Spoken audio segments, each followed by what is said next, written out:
Si vous suivez l'actu cinéma, vous avez certainement vu cette info comme quoi le film Dune 2 de Denis Villeneuve ne sortira pas en 2023 alors qu'il était très attendu, mais en début d'année 2024. Et ce à cause du sujet que je vais traiter dans cette vidéo. Bonjour à tous et bienvenue dans cette nouvelle vidéo. Aujourd'hui on va parler de la grève des scénaristes qui a paralysé Hollywood pendant presque 6 mois. Voilà, donc je vais essayer de vous résumer un peu ce qu'il s'est passé, quelles sont les conséquences de cette grève et surtout comment ça a terminé. La grève des scénaristes, c'est parti. Ok, donc la grève des scénaristes, pourquoi celle-ci nous a marqué? Tout simplement parce qu'elle a duré, comme je vous l'ai dit, près de 6 mois, exactement 148 jours.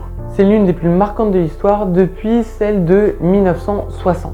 Oui, parce que c'est pas la première fois que les scénaristes entrent en grève, il y en a eu 2 auparavant, au moins 2, dont l'une des plus connues est celle de 1960. Celle-ci s'est étendue du 16 janvier au 12 juin et a également duré 148 jours. Elle a notamment été dirigée par un acteur de série B qui n'était pas vraiment connu du grand public, qui s'appelle Ronald Reagan. Oui, aujourd'hui ce nom vous dit peut-être quelque chose puisque ça a été tout simplement l'un des présidents des États-Unis. Et quelle a été l'origine de cette grève? La télévision. Bah oui, parce qu'aujourd'hui c'est presque banal d'avoir une télé chez soi, mais en 1960, c'était pas le cas. Avant cette année, il y avait environ 9% des foyers qui étaient équipés de télé, ce qui est très peu. Et en 1960, une explosion des ventes de télévision, on est passé de 9 à 90%. Mais vous vous en doutez, ça a eu un impact sur le cinéma. Bah oui, on te propose un écran qui te permet de ne plus bouger chez toi pour voir des films. Forcément, tu trouves ça relativement pratique. Entre sortir chez toi, te déplacer, payer un billet pour aller voir un film et rester sur ton canapé et voir un film, voilà, le compromis, en 1960, on se pose la question, quoi. Mais du coup, ce qui s'est passé, forcément, il y avait moins de gens en salle, moins de gens allaient voir des films au cinéma, donc scénaristes, auteurs et acteurs, ils sont directement impactés par ce manque d'influence. Et c'est pour cette raison que tout ce beau monde va rentrer en grève, tout simplement pour toucher des indemnités et être payé justement pour le droit à l'image dont fait preuve la télé en fait. À chaque rediffusion du contenu où ils apparaissent à l'image, ils aimeraient bien toucher des droits. Idem pour les scénaristes, ils ont travaillé sur ce film qui est rediffusé, je sais pas, lundi 5 novembre 1960. Ils veulent également toucher des droits parce qu'ils ont travaillé sur ce film et ils l'ont pas fait gratuitement. Et puis s'ajoute à cela d'autres choses comme l'arrivée de nouvelles mutuelles de santé aux États-Unis, des systèmes privés de retraite et d'autres avantages que certains secteurs bénéficient mais pas encore celui du cinéma. Du coup forcément c'est un truc en plus qui a fait que Hollywood a été paralysé pendant ces 148 jours. Donc voilà, ça c'est pour la première grève des scénaristes. Il y en a eu une autre en 2007-2008 qui s'est étendue du 5 novembre 2007 au 3 février 2008, si je ne me trompe pas, et qui a duré exactement 100 jours. Pareil, les scénaristes se sont mis en grève puisque c'était l'essor et l'arrivée des DVD et des plateformes de VOD.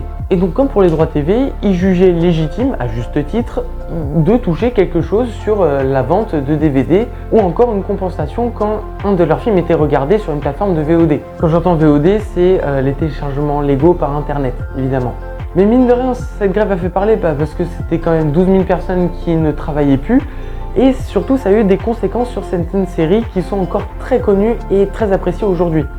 Je pense notamment à Dr House, c'est Prison Break et Breaking Bad aussi qui ont été touchés. Parce que la saison de chacune de ces séries qui étaient en cours à ce moment-là n'ont pas eu le nombre d'épisodes qui était prévu initialement.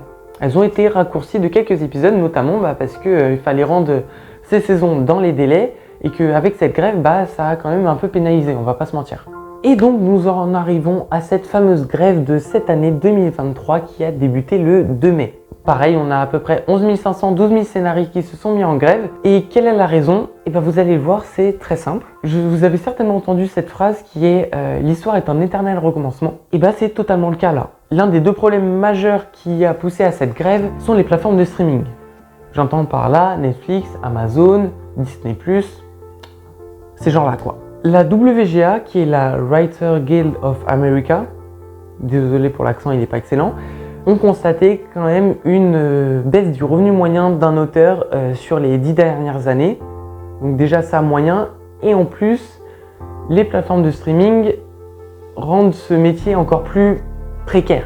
Déjà pour ceux qui travaillent dans le cinéma, le fait que des films et séries sortent sur des plateformes de streaming, ça fait encore une fois que les gens n'ont plus besoin de sortir de chez eux pour voir de nouveaux programmes.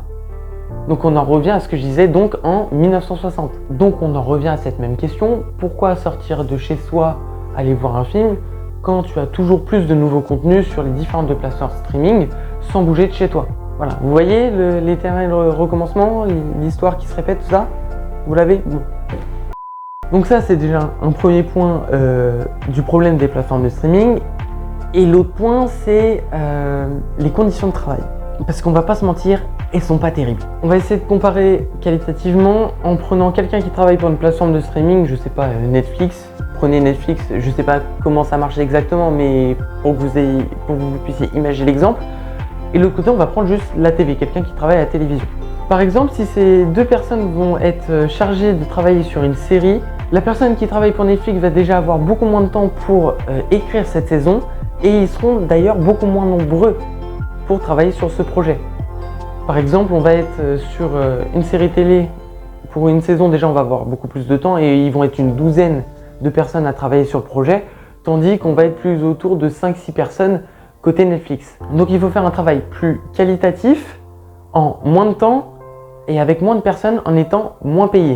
Vous voyez, c'est bancal, il y a un problème quelque part. Et oui, je dis moins payé parce que je ne l'ai pas mentionné, mais le scénariste ou l'auteur qui travaille pour Netflix, il va écrire son truc, il va écrire son scénario, il va imaginer les trucs, tout ça.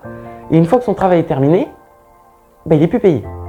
Il sera à nouveau payé une fois que son script sera mis en production. Parce qu'il y a toujours besoin d'un scénariste au moment de la production, c'est évident. Il faut faire les petits ajustements de scénario, tout ça, parce que ça ne rend pas exactement comme tu veux, comme tu l'imaginais. Donc évidemment qu'il y a besoin d'un scénariste dans la production du film. Alors qu'un gars qui travaille à la télévision, lui, une fois qu'il a terminé d'écrire sa saison de série, il continuera d'être payé comme un salarié en fait. Il touche un revenu chaque mois. Contrairement à ton scénariste là, imaginons que entre le moment où il a terminé d'écrire son scénario et le début de la production, il se passe 6 mois. Voilà, il faut soit qu'il ait un petit boulot à côté, soit qu'il serre les fesses pour que ça tienne. Mais vous voyez, c'est quand même un rythme de vie qui est genre c'est pas serein, c'est compliqué. C'est tout simplement des conditions de vie qui sont pas acceptables en fait. En plus, il me semble que quand tu es scénariste pour ces plateformes de streaming et que tu travailles sur un autre projet à côté, dans ton contrat, c'est mentionné que s'il y a une nouvelle saison de cette même série, voilà, ça doit être ta priorité. Tu dois laisser limite tout tomber de ce qu'il y a à côté. Dans ton contrat, c'est marqué que voilà, il y a une saison 2 d'une série qui n'a pas marché. Même si ça te fait perdre du temps pour tes projets annexes, tant pis, c'est dans ton contrat et tu dois faire ça.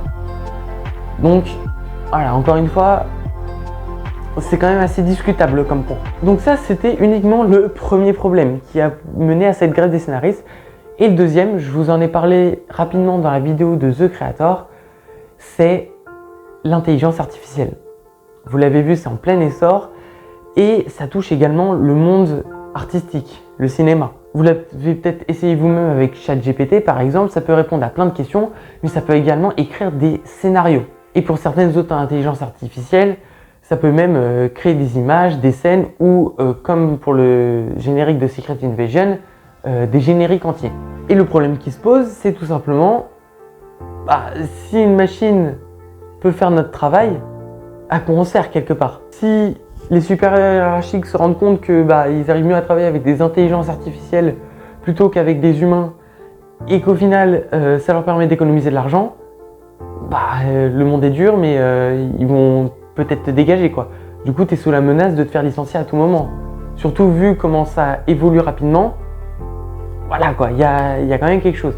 C'est donc pourquoi cet autre point a mené à cette grève des scénaristes et des auteurs, mais pas que tout ce beau monde s'est mis en grève dans le but de ne pas être remplacé par ces intelligences artificielles, mais qu'elles ne servent uniquement d'outils pouvant aider l'auteur ou le scénariste. Et je reste sur ce deuxième point de l'intelligence artificielle puisque ça a mené également à la grève des acteurs. Parce que la SAG, Screen Actors Guild, le syndicat des acteurs en gros, s'est également mis en grève. Pour le point que je viens de mentionner, mais également parce que ils réclament un peu la même chose que les scénaristes.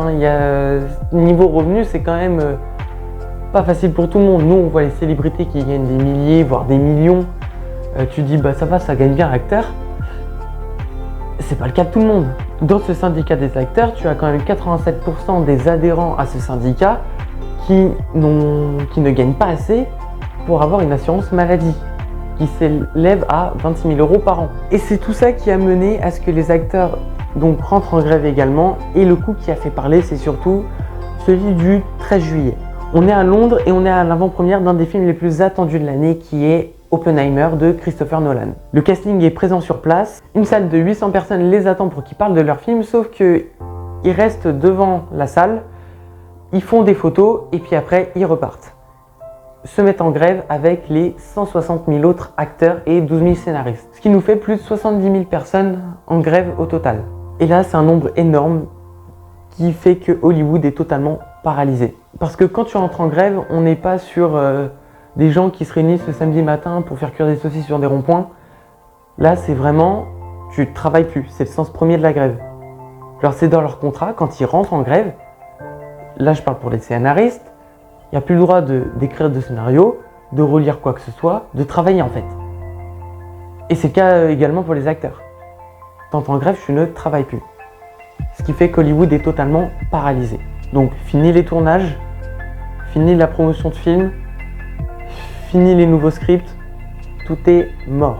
Et donc ça a eu de nombreuses conséquences. Donc, comme je vous l'ai dit en début de vidéo, le film Dune 2 du coup qui est décalé de fin 2023 à début 2024. On a également des cérémonies autour du cinéma qui sont reportées, je pense notamment aux Emmy Awards, qui se décalent du 18 septembre 2023 à début janvier 2024. Et on a des productions très attendues par le grand public qui sont interrompues. Je pense notamment à Gladiator 2, Beetlejuice 2 ou encore même Deadpool 3.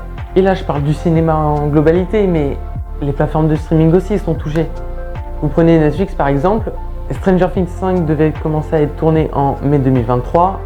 Résultat, ça n'a toujours pas commencé, on est en octobre 2023. Et c'est également la même chose pour Amazon Prime et la série The Last of Us. Et du coup, comment tout cela s'est terminé?